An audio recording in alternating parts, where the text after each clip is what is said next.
Oi, eu sou Ana Beatriz Fonseca, estudante de Psicologia do UniCeub, e eu vou apresentar a minha pesquisa Autismo e ABA, uma análise dos indicadores de credibilidade em vídeos do YouTube. Eu fui orientada pelo professor Márcio Moreira. Então, para começar, eu queria trazer um pouquinho sobre o autismo. O capítulo introdutório do nosso livro fala um pouco mais em detalhes, algumas outras informações, mas só para retomar um pouco, o transtorno do espectro autista é um transtorno do neurodesenvolvimento que é marcado por prejuízos na comunicação e na interação social. E então, para a gente fazer o diagnóstico, a gente também precisa que exista a presença de alguns padrões restritos e repetitivos de comportamentos, interesses ou atividades, isso segundo o DSM-5. Com base nisso, sempre buscando melhorar a qualidade de vida das pessoas diagnosticadas com TEA, a gente faz uso de diversos tipos de intervenções para poder lidar com esses déficits e excessos comportamentais. E entre os diversos tipos de intervenções, as mais conhecidas, mais consideradas com maior sucesso, seriam as intervenções baseadas em ABA. E o que é ABA? ABA é uma ciência, que vem de um termo inglês que significa análise do comportamento aplicada, e que tem como base os princípios da análise do comportamento. Então, quando a gente vai elaborar estratégias de intervenção para aquela pessoa, a gente leva em consideração esses princípios e faz intervenções que sejam primeiramente práticas e que segundo sejam específicas para cada pessoa. E por que isso? A gente tem diferentes graus de autismo.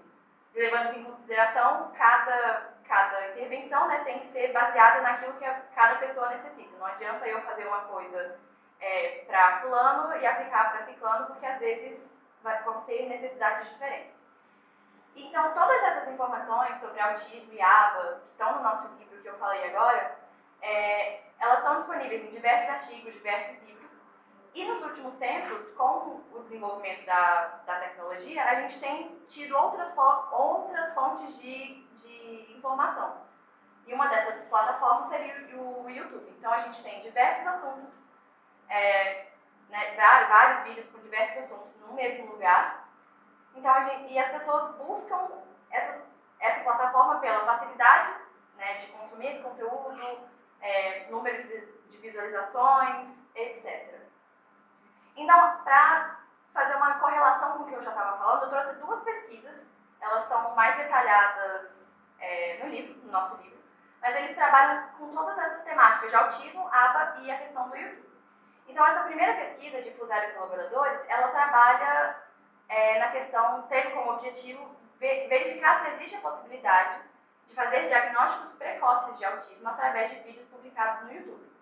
Então, falando bem por alto, os autores selecionaram 100 vídeos, usando palavras-chave, e analisaram cada um deles utilizando um instrumento chamado ADOS. Então, qual que é a conclusão que eles chegaram? Eles tiveram resultados muito bons, acima de 96%, se eu não me engano, de acurácia, de que existe uma boa possibilidade de se utilizar esses vídeos para poder facilitar o diagnóstico, que muitas vezes é um processo bastante longo. E a segunda pesquisa seria essa de Lindstedt e colaboradores, que trabalha com mais a questão do autismo com as intervenções baseadas em ABA.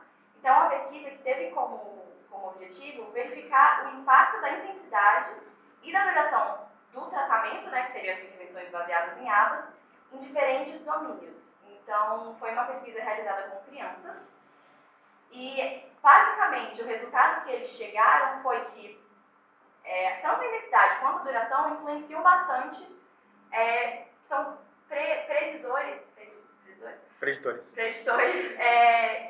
na questão da aprendizagem de certos objetivos nas diferentes áreas. Então, tendo em vista isso, o objetivo do meu trabalho foi avaliar os indicadores de credibilidade em vídeos postados no YouTube sobre autismo e ABA. Então, falando um pouquinho do meu método, eu comecei selecionando os meus vídeos, eu fiz uso de conjuntos de palavras-chave e também do filtro de contagem de visualizações que o próprio YouTube oferece. E o que esse filtro faz? Ele lista todos os vídeos em ordem decrescente de visualizações. Então, os vídeos com maiores visualizações são listados primeiro. Vou voltar rapidinho. E nessa etapa, eu selecionei 351 vídeos, a primeira seleção. Depois disso, eu excluí todos os vídeos duplicados, que às vezes eram postados em links diferentes. Depois disso, eu apliquei todos os meus critérios de inclusão e exclusão, como, por exemplo, a duração do vídeo, eles tinham que ter no máximo 60 minutos e tinham que ser em língua portuguesa, português brasileiro, né, no caso. E nessa etapa eu fiquei com 110 vídeos. E por último, eu fiz a extração e análise dos dados. Nessa etapa, é importante falar que, apesar de eu ter terminado a etapa anterior com 110 vídeos, quando eu comecei a assistir todos os vídeos, alguns não atendiam aos critérios, então tive que excluir vários deles, fiquei com 71 e passei para a parte da análise. Como que a análise foi feita? Eu estabeleci nove categorias de pontos a serem observados em todos os vídeos e cada categoria recebia pontuações dependendo do que deveria ser observado. Então a gente tinha o perfil do canal, a formação profissional do apresentador, a titulação máxima do apresentador, o tipo de conteúdo do vídeo, se citava estudos científicos, se citava os princípios básicos da análise do comportamento, se citava características diagnósticas, se falava sobre experiência pessoal e se citava outras intervenções.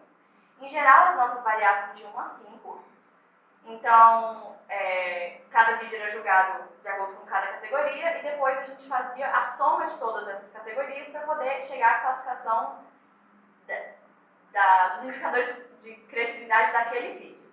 Então, a classificação geral de todos eles foi baseada na soma das notas obtidas.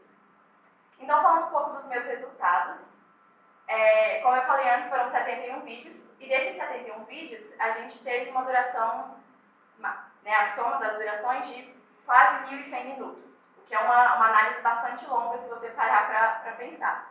Só que apesar de ser uma duração bastante longa, os vídeos tiveram uma duração em média de 18 minutos, o que não seria tão longo, digamos assim. A gente consegue ver também o grande alcance que esses vídeos têm, né, quando a gente totaliza mais de 1.100.000 visualizações.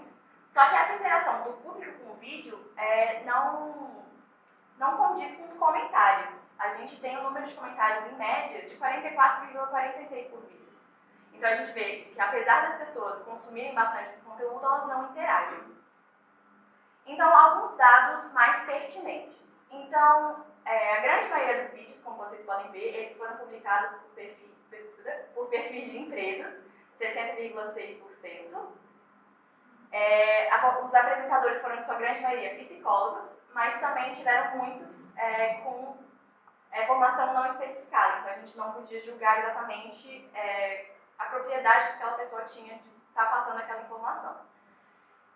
Próximo ponto seria a titulação dos apresentadores. A gente teve um número muito grande de apresentadores que não divulgaram sua titulação, 36,6%. Mas a gente teve um número muito alto de apresentadores que ou eram doutores ou eram mestres, independente da sua graduação. Eu queria destacar também que, em relação ao tipo de conteúdo dos vídeos, a grande maioria, quase 50%, né, tinha natureza conceitual, mas isso a gente tem um pouco, não condiz muito com as informações de vídeos demonstrativos. Porque apesar de a gente ter um número muito alto de vídeos conceituais, a taxa de vídeos demonstrativos, né, que estariam demonstrando aquilo que foi explicado, é muito baixa, menos de 13%. Então, outro ponto importante é que a gente está falando dos indicadores de credibilidade de um vídeo. Então, se espera que a gente tenha fontes confiáveis daquelas informações que estão sendo passadas.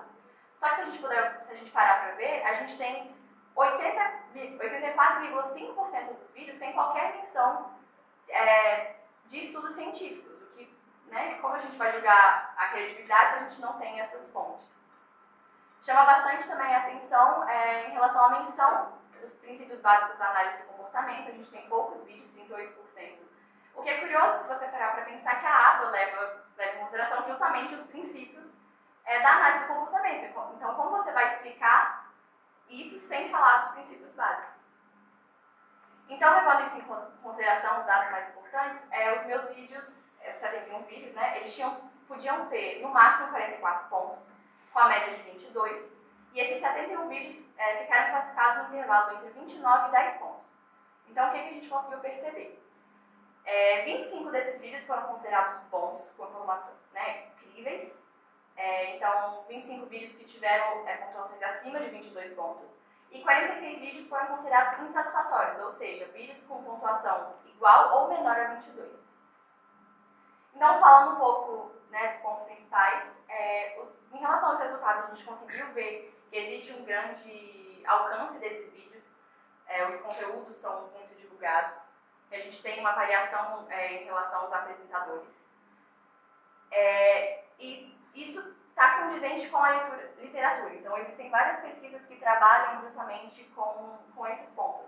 Colhe colaboradores, por exemplo, também está mais explicado no capítulo de pesquisas do livro, fala bastante dessa questão do alcance que esses vídeos têm.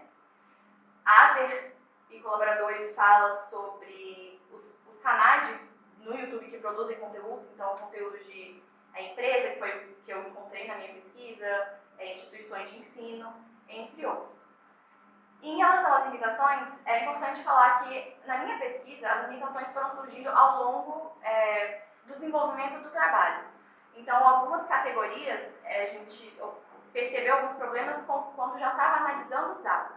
Então, a gente tem as categorias de número de comentários, porque alguns vídeos tinham comentários desativados, então não tem como a gente saber realmente a interação entre o público e o conteúdo.